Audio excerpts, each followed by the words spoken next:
Herkese yine merhaba arkadaşlar, kanalıma hoş geldiniz. Bugün sizlerle birlikte duyuru videosu çekeceğim arkadaşlar.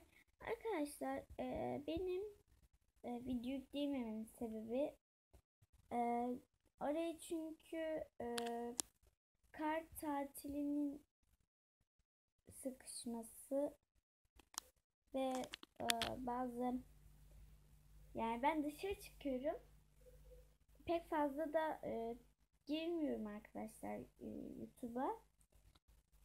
Bir de öyle yani. Bir de ben kar tatiliyle ilgili ikide bir Google'a bakmak zorunda kaldığım için hiç YouTube'a bakma fırsatım olmuyor arkadaşlar. Ama arkadaşlar en kısa zamanda video gelecek arkadaşlar. Bu arada yaptığım slime'ı size göstermek istiyorum.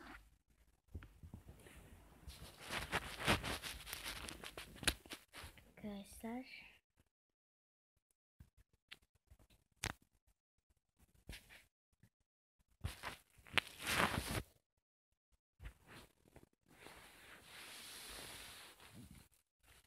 Arkadaşlar ben slime getiriyorum. Evet arkadaşlar. Slime getirdim. Böyle kabın içindeyiz arkadaşlar. Bakın.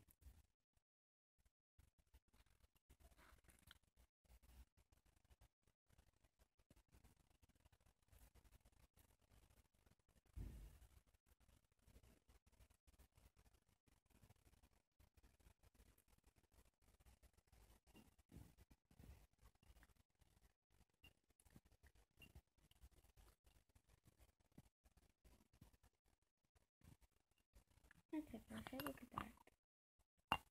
Eğer bu videoyu beğendiyseniz beğen butonuna basmayı, kanalıma hala abone değilseniz abone olmayı unutmayın arkadaşlar.